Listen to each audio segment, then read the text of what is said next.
ಸತ್ಯಾಗ್ರಹಿಗಳಿಗೆ ಎಳ್ನೀರು ಕುಡಿಸುವ ಮುಖಾಂತರ ಈ ಸತ್ಯಾಗ್ರಹವನ್ನು ಇಲ್ಲಿಗೆ ಮುಕ್ತಾಯಗೊಳಿಸ್ತಾ ಇದ್ದಾರೆ. ಡಾಕ್ಟರ್ ಎಂ ಜಮಖಂಡಿ ಅವರಿಗೆ, ಡಾಕ್ಟರ್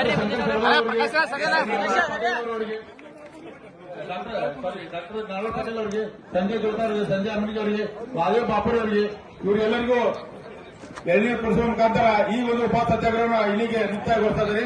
ಎಲ್ಲರಿಗೂ ಧನ್ಯವಾದಗಳು. ಇಲ್ಲಿ ಸೇರಿದಂತ ಸಮಸ್ತ ಎಲ್ಲ 4 ಊರಿನ ಎಲ್ಲ ಸತ್ಯಾಗ್ರಹಿಗಳಿಗೆ ಎಳ್ನೀರು ಕುಡಿಸುವ ಮುಖಾಂತರ ಈ ಸತ್ಯಾಗ್ರಹವನ್ನು ಇಲ್ಲಿಗೆ ಮುಕ್ತಾಯಗೊಳಿಸ್ತಾ ಇದ್ದಾರೆ. ಡಾಕ್ಟರ್ ಎಂ ಜಮಖಂಡಿ ಅವರಿಗೆ,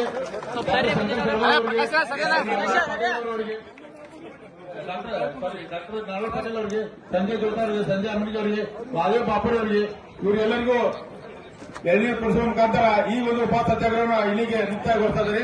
ಎಲ್ಲರಿಗೂ ಧನ್ಯವಾದಗಳು. ಇಲ್ಲಿ ಸೇರಿದಂತ ಸಮಸ್ತ ಎಲ್ಲ 4 ಊರಿನ ಎಲ್ಲ ಜನರ ಮುಂದೆ ಹೇಳ್ಬಿಡ್ತಾನೆ. ಆಯ್ತು, ಇಲ್ಲಿ ಬಂದಿರ್ಲಿಲ್ಲ ಅಂದ್ರೆ 2-3 ದಿವಸ ತಗೊಂಡು ಕೆಲಸ ಚಾಲೂ ಮಾಡಕ್ ಹೇಳು. ಅವನು ಸಾಮಾನು ಅದು ಇದು ಎಲ್ಲ ತರಬೇಕಾಗತ್ತೆ. 2 ದಿವಸ ಚಾಲೂ ಮಾಡಿಸ್ತೀಯಪ್ಪ. ಪೈಪ್ಲೈನ್ ಅದು ತೆಗಿಸ್ಬೇಕು, ಶಿಫ್ಟ್ ಮಾಡೋದು ಅದೆಲ್ಲ ಮಾಡಿಸ. ಇದನ್ನ ಮಾಡಿ ಆ ಪೈಪ್ಲೈನ್ ಅದು ತೆಗ್ಸೋದೈತೆ ಒಂದು, ಅದನ್ನ ಇಮಿಡಿಯೇಟ್ ವರ್ಕ್ ಚಾಲೂ ಮಾಡೋ ಕೆಲಸ ಮಾಡಿ. ನೀವು ಸ್ವಲ್ಪ ಕಾನ್ಸಂಟ್ರೇಷನ್ ಮಾಡಿ. ಅದಕ್ಕೆ ನನಗೆ ಏನು 3 ಮಂದಿ 6 ಜನ ತಮ್ಗೆ ಧನ್ಯವಾದ ಹೇಳ್ತೀನಿ. ಯಾಕಂದ್ರೆ ಸರ್ಕಾರಗಳನ್ನ ಕಣ್ಣು ತರಿಸ್ಬೇಕಾದಂತ ಕೆಲಸ ಮಾಡಿದ್ದೀರಿ. ನಾವು ಇದನ್ನೇ ಮಾಡ್ತೀವಿ. ಸೌದಿ ಅವರು ನಾವು ಹಿಂಗೆ ಉಪವಾಸ ಕೂತೀವಿ, ಪೊಲೀಸ್ ಸ್ಟೇಷನ್ಗೆ ಹೋಗೀವಿ. 11 ವರ್ಷ ಕೇಸ್ ನಡೆಸ್ಕೊಂಡಿವಿ. ರೈಲ್ವೆದ್ದು 200 ಮಂದಿ ಕರ್ಕೊಂಡು ಹೋಗ್ತಿದ್ರು ಸೌದಿಯನ್ನ. ಕುರ್ಚಿಗೆ ನಿಲ್ಲಿಸ್ಬೇಕಂತ ಟ್ರೈನ್ 11 ವರ್ಷ ನಡೆಸಿವಿ. ಸಹಜವಾಗಿ ಸರ್ಕಾರಗಳು ಜನಪ್ರತಿನಿಧಿಗಳು ನಾವು ಕೆಲಸ ಮಾಡ್ಲಾರ್ದಾಗ ನೀವು ಪುಣ್ಯಾತ್ಮ ನಿಮ್ ಊರ್ ಹಿತಕ್ಕಾಗಿ ಉಪವಾಸ ಕೂತಿರಲ್ಲ, ನಿಮ್ಗೆ ಎಷ್ಟು ಧನ್ಯವಾದ ಹೇಳಿದ್ರು. ಯಾಕಂದ್ರೆ ಯಾವಾಗಲೂ ಜನಪ್ರತಿನಿಧಿಗಳನ್ನ ಎಚ್ಚರಿಸೋದು, ಸರ್ಕಾರಗಳು ತಪ್ಪು ಮಾಡಿದಾಗ ಜನರು ಒಟ್ಟುಗೂಡಿಸ್ತಕ್ಕಂಥದ್ದು ತಾವು ಮಾಡಿದಿರಿ. ನಾನು ಒಪ್ಕೋತೀನಿ. ಎಲ್ಲೋ ನಮ್ಮ ಕಡೆ ತಪ್ಪಾದಾಗ, ಲೇಟ್ ಆದಾಗ ನಿಮ್ಮಂತವ್ರು ನಮ್ಮನ್ನ ಕಣ್ ತರಿಸಿರ್ತಕ್ಕಂಥ ಕೆಲಸ ಮಾಡಿದಿರಿ. ನಾವು ಕೆಲಸ ಮಾಡ್ತಕ್ಕಂಥದಕ್ಕೆ ಹಚ್ಚಿದ್ದೀರಿ.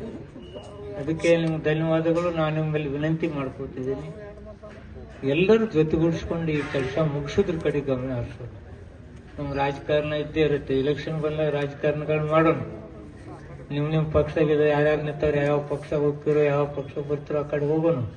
ಇಲ್ಲಿ ಕೂತವ್ರು ಎಲ್ಲ ಪಕ್ಷದವ್ರು ಒಬ್ಬೊಬ್ರು ಅದೀವಿ ಇಲ್ಲಿ. ಅದೇ ಎಲ್ಲರೂ ಅದೀವಿ. ಈಗ ಬೇಡ ಅಂತ ಹೇಳಿದ್ವಿ ನಾವು. ಈಗ ನಾನು ಮಾಡೋದಿಲ್ಲ, ನೀವು ಮಾಡೋದು ಬೇಡ್ರಿ ಅಂತ ಹೇಳಕತ್ತೆ. ನನಗೆ ರಾಜಕಾರಣಕ್ಕಿಂತ ಇವತ್ತು ಅವ್ರೇನು ಕೆಲಸ ಆಗ್ಬೇಕಾಗಿತ್ತಲ್ಲ ಆ ಕಡೆ ನಾವು ಗಮನ ಕೊಡಬೇಕಾಗೈತಿ. ನಾನು ಸೌದಿ ಸಾಹೇಬ್ರಿಗೆ ಮಾತಾಡ್ತೀನಿ. 2 ಸೌದಿಗಳು ಅದಾರ ನಮ್ದು. ನಮ್ಮ ಬಾಲ್ಕೋಟಿ ಸೌದಿ ಸಾಹೇಬ್ರು ಅದಾರು, ಬೆಳಗಾಂ ಸೌದಿ. ಇವ್ರಿಬ್ರು ಕುಡಿದ್ರೆ ಏನ್ ಬೇಕಾದ್ ಮಾಡ್ತಾರೆ. ಯಾಕೋ ಹೆಂಗ್ ಕುಡಿಲ್ಲ ಏನೋ ಗೊತ್ತಾಗಿಲ್ಲ. ಅದು ಪಕ್ಷ ಒಂದು ಚೇಂಜ್ ಆಗಿತ್ತಲ್ಲ, ಹಂಗಾಗಿ ಅದಕ್ಕೆ ನಾನು ನಿಮ್ಮನ್ನ ಇಬ್ಬರನ್ನು ಕೂಡಿಸ್ತಾನು, ಕೆಲಸಗಳನ್ನು ಮಾಡಿಸ್ಕೊಡ್ತೇನೆ. ಈ ಕೆಲಸ ಮಾಡಿಕೊಡ್ತೇನೆ ಹೇಳಿ ಮತ್ತೊಮ್ಮೆ ಜನಪರವಾಗಿ ತಾವು ನೋಡಿ ಕೆಲಸ ನಾವು ಮಾಡಿಸ್ತೀವಿ. ನಮ್ಮನ್ನು ನಂಬ್ರಿ. ಗೆರಿ ಹೊಡಿದ್ರಿ ಅಂದ್ರೆ ನೀವು ಅಣ್ಣನೂ 5 ವರ್ಷ ಇದ್ದ, ಅಮ್ಮನೂ 5 ವರ್ಷ ಇದ್ರು ಮಾಡಿದ್ರ ಗೆರಿ ಹೊಡೆದಿದ್ರೆ ಅವಾಗ. ನಾನ್ ಜವಾಬ್ದಾರಿಯುತವಾಗಿ ಹೇಳ್ತಾ ಇದ್ದೀನಿ, ಈ ಕೆಲಸ ನಾವು ಮಾಡ್ತೇವೆ. ನೋಡ್ರಿ ಈ ಕಡೆ ನೋಡಿ, ನನ್ನ ಮಾತು ಕೇಳಿಲ್ಲ.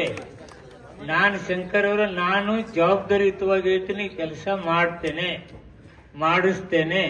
ಈ ಸರ್ಕಾರದಿಂದ ಕೆಲಸ ಮಾಡೇ ಮಾಡ್ತೇವೆ. ನಾವು ಸುಮ್ಮನೆ ಹೇಳಕ್ಕಾಗೋದಿಲ್ಲ. ಅದು ಒಂದು ದಿವಸ ಹೆಚ್ಚು ಕಡಿಮೆ ಹೋಗ್ತೀವಿ. ಮೊನ್ನೆ ಡಿಸೆಂಬರ್ 6 ಹೇಳಿದ್ರಲ್ಲ, ವೇಣುಗೋಪಾಲ್ ಇಲ್ಲಿ ಬಂದಿಲ್ಲಲ್ಲ.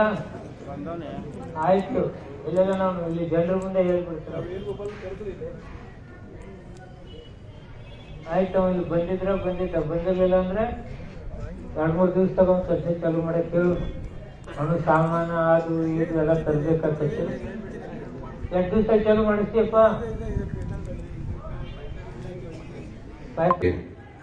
ಈಶ್ವರ್ ಸನ್ಕಲ್ ಅವರ ಜನ್ಮದಿನ ಸರ್.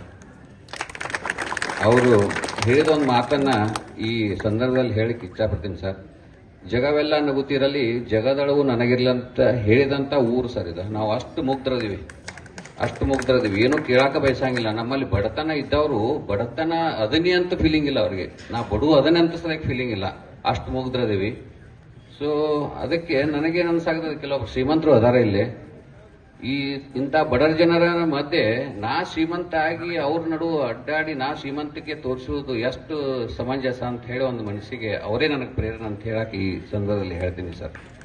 ಅದಕ್ಕಾಗಿ ಇಂಥ ಬೃಹತ್ ಯೋಜನೆಗಳನ್ನು ಮಾಡಿದ್ರೆ ನಮ್ಮಲ್ಲಿ ಕ್ಷೇತ್ರದಲ್ಲಿ ನಶಿಸಿ ಹೋಗುತ್ತಿರುವಂಥ ನೇಕಾರಿಕೆಗೆ ಒಂದು ಉತ್ತಮ ಬಲ ಬಂದು ಎಲ್ಲ ರೀತಿಯಿಂದ ಅಭಿವೃದ್ಧಿ ಆಗ್ತದೆ. ಅದೇನೋ ಟೆಕ್ನಿಕಲ್ ಡಿಫಿಕಲ್ಟೀಸ್ ಅದಾವ ಅಂತ ಹೇಳಿದ್ರಿ, ಏನೋ ಮಾಡ್ರಿ ಆದಿರ್ಲಿ, 10 ವರ್ಷದಿಂದ ನಡಾಕ್ತೈತಿ. ನಿಮಗಾದ್ರೂ ಒಂದು ಆತ್ಮಸಾಕ್ಷಿ ಇರಬೇಕಿಲ್ಲ ಮಾಡಬೇಕು ಅಂತೇಳಿ. ಏನೋ ಟೆಕ್ನಿಕಲ್ ಪ್ರಾಬ್ಲಮ್ ಆಗೈತಿ ಆದಿದ್ ಅಂತ ಹೇಳ್ತೀರಿ,